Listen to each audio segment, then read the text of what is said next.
Nah, oleh karena itu pada kesempatan kami pada pagi hari ini, semua waktu itu ada rapat internal di Komisi 8, Kapoksi dan pimpinan bersepakat Bu Menteri, 21 juta itu basisnya apa Bu? Ya kan, kalau bisa per kabupaten kota bagaimana? Karena memang harus kita lakukan dengan tegas ini, jangan sampai ada kabupaten kota sekitar 110 kabupaten kota yang sama sekali hampir 10 tahun tidak melakukan perbaikan data. Bagaimana mungkin? Orang sudah meninggal, ada yang sudah jadi kaya, ada bahkan yang kaya jadi miskin. Nah ini saya kira tugas kita semua untuk memastikan bahwa data yang kita sajikan, karena akan ada ikutannya dengan anggaran APBN, itu bisa kita pertanggungjawabkan.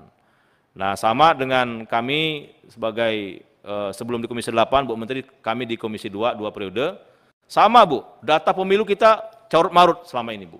Tetapi ketika masuk ke NIK, nomor induk kependudukan tunggal dengan kerjasama dengan Dukcapil, itu bisa kita tekan hampir sama, sekitar waktu itu hampir 15 juta pemilih. Nah itu artinya ada memang perapian data itu penting, karena ada orang data KTP-nya 2, tempat tinggalnya 2, nah ketika ada EKTP, itu bisa kita rapikan. Nah sama Bu Menteri, waktu itu kita sudah undang juga di sini, Dirjen Dukcapil untuk merapikan data kemiskinan ini.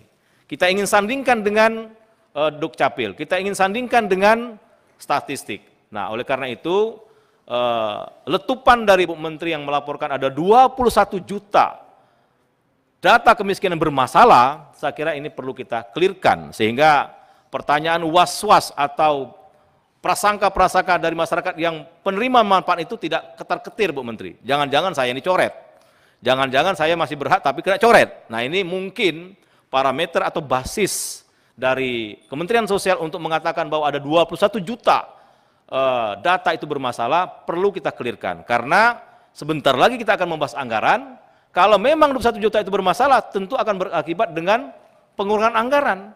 Atau mungkin tidak dikurangi, tapi kita, karena antrinya banyak, saya tahu Bu Menteri, yang mendapatkan manfaat itu masih sangat terbatas, yang antrinya memang panjang.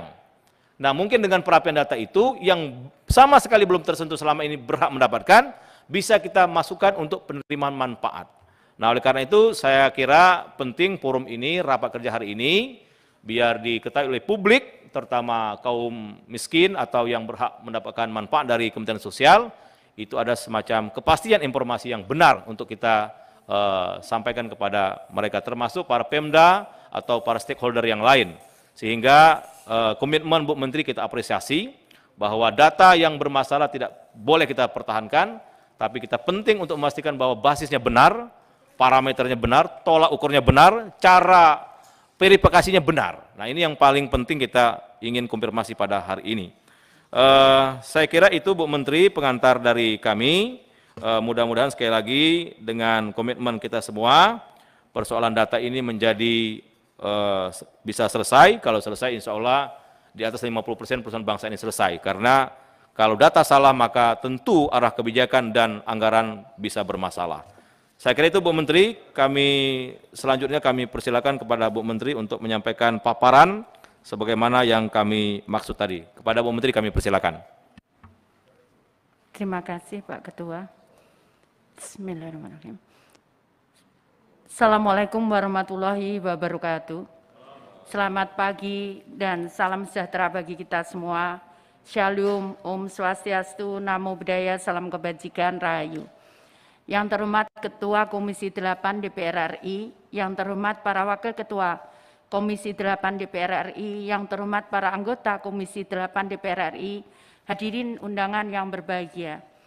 Mengawali pertemuan ini, marilah kita panjatkan puji syukur kehadirat Allah SWT yang telah merimpangkan rahmat dan karunia-Nya, sehingga kita dapat memenuhi undangan rapat kerja Komisi 8 DPR RI dengan Menteri Sosial pada hari Senin 24 Mei 2021 tentang kebijakan verifikasi dan validasi data kemiskinan di Indonesia, permasalahan dan solusinya.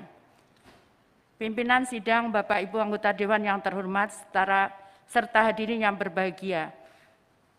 Perlu kami sampaikan, jadi pertama kali permasalahannya adalah saat kami mendapatkan hasil temuan BPK BPKP, BPK, dan KPK. Jadi permasalahan awal adalah di sini. Tahun 2020, BPKP menyampaikan terdapat 3.877 sekian data NIK penerima bansos yang tidak valid. Kemudian terdapat 41.000 sekian duplikasi data KPN, keluarga penerima manfaat dengan nama dan NIK yang sama. Kemudian yang ketiga, terdapat PM Bansos yang tidak layak, tidak miskin, tidak mampu, tidak rentan, sebanyak 3.060 KPM di Jabodetabek. Terdapat KPM telah pindah meninggal tanpa ahli waris tidak dikenal, tidak ditemukan, sebanyak 6.921 KPM. BPK menyampaikan pada pemeriksaan 2020 yang sama, dan ini terjadi sebelum saya menjadi menteri. Kemudian terdapat data NIK tidak valid sebanyak 10.922.000 sekian, ART nomor KK tidak valid sebanyak 16 juta sekian ART, nama kosong sebanyak 5.700 sekian, serta NIK ganda sebanyak 86.400 sekian ART pada DTKS penetapan Januari 2020. Yang kedua, bantuan sosial tunai senilai 500.000 untuk KPN sembako non-PKH disalurkan kepada 14.000 sekian KPM yang memiliki NIK ganda dan 239.000 sekian KPM yang memiliki NIK tidak valid. Kemudian temuan KPK, didapati sejumlah 16 juta sekian data tidak padan Dukcapil. Kemudian pemutakhiran data TKS berpotensi inefisiensi dan tumpang tindih. Rekomendasinya dari KPK, pemadanan data DTKS dengan Dukcapil, penggunaan NIK sebagai key field. Jadi seperti itu, ini presentasinya BPKP, hasil pengawasan atas akurasi data bantuan sosial. Cleansing data nasional 2020, NIK ganda, NIK invalid, menerima lebih dari satu jenis bansos. Cleansing data bansos APBD 2020 menerima lebih dari satu jenis bansos.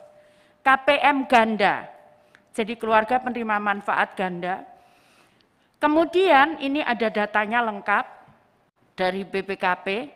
Kemudian monitoring data salur, jadi data di DTKS itu ada 155 juta lebih, 155 juta di DTKS. Kemudian ini yang disalurkan itu berapa? Nah, ini monitoring terhadap data salur. Jadi tidak semua 155 juta ini menerima. Jadi ada yang sebagian disalurkan dan ada yang belum. Ada yang tidak. Kemudian disampaikan oleh monitoring data salur bansos tahun 2021 oleh BPKP dan APIP, NIK tidak padan antara pusat dan daerah.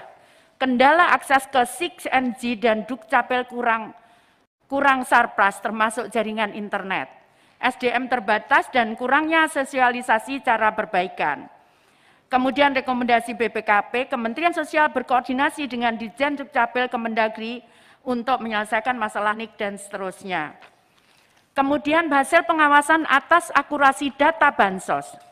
Pengawasan BST menerima lebih dari satu jenis bansos. Jadi ada PKH, kartu sembako, BLT DD dan bansos Pemda. Kemudian yang kedua adalah KPM ganda, artinya keluarga penerima manfaat ganda. Tidak tepat sasaran, jadi KPM ganda itu bisa satu kakak nerima lebih dari satu. Jadi bisa nerima dua, bahkan ada yang bisa nerima tiga, satu keluarga. Kemudian KPM meninggal, KPM pindah dan tidak ditemukan. Kemudian NIK invalid, nanti contoh-contohnya akan saya jelaskan seperti apa bentuknya. Kemudian pengawasan bansos beras, KPM ganda, jadi yang tadi kami sampaikan, jadi satu keluarga bisa nerima dua atau tiga. Kemudian NIK invalid, nanti kami bisa jelaskan NIK-nya invalid seperti apa. Kemudian pengawasan PKH, jadi tidak memiliki komponen PKH. tidak ketemukan pindah alamat atau meninggal dunia. Jadi tidak ditemukan pindah alamat atau meninggal dunia. Kemudian KPM ganda, sekali lagi KPM ganda, kemudian NIK invalid, menerima lebih dari satu jenis bansos, BST atau BLT. Jadi di aturan Kemensos disampaikan tahun berapa ya yang boleh? 2020, bahwa penerima bantuan itu PKH boleh bersama dengan BPNT. Tapi tidak boleh satu keluarga itu nerima dua jenis bantuan. Jadi PKH misalkan satu keluarga nerima dua, enggak boleh. Kemudian BPNT satu keluarga nerima dua, enggak boleh. Kemudian kalau penerima sudah menerima PKH atau sudah menerima BPNT, tidak boleh menerima BST. Seperti itu. Jadi di aturan Kemensos 2020. Kemudian pengawasan BPNT, KPM ganda, ini yang tadi kami sampaikan. Kemudian NIK invalid, kemudian menerima lebih dari satu jenis bansos, ini yang tadi kami maksudkan, BSE dan atau BLT. Kemudian, ini rangkumannya saya juga mohon izin Mbak, untuk e-warung itu akan saya hapus. Karena kemarin saya melihat sendiri Pak, dengan Pak Menko. Di e-warung di Solo, itu saksinya Pak Dirjen ini, itu masyarakat membeli telur 1 kilo 27.000. Di depan jaraknya, jalannya 3 meter Pak Sekjen, ada jual, di situ ditulis dijual telur dalam bentuk grosir. Ternyata minimal setengah kilo. Jadi grosir tapi minimal setengah kilo. Terus saya nanya, Bu, saya ngomong, loh kok naiknya banyak, kemarin itu 18.000. Kenapa 27.000 Bu, kita ngambilnya 26.000. Nah kemudian saya jalan, di depan saya baca poster. Terus saya nanya ke ibunya yang jual, Bu, berapa Bu telur? 18.500. Artinya perbedaan orang miskin dia membeli lebih mahal. Karena kita menetapkan di tempat itulah harus beli. Dan ini Pak, Nyun Sewu, saya sudah dengan Kejagung sudah 4 kali Pak, inspektor ya, menemukan ini Pak.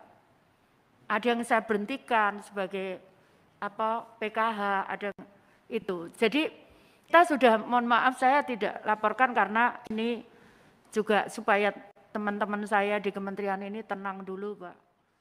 Jadi seperti itu.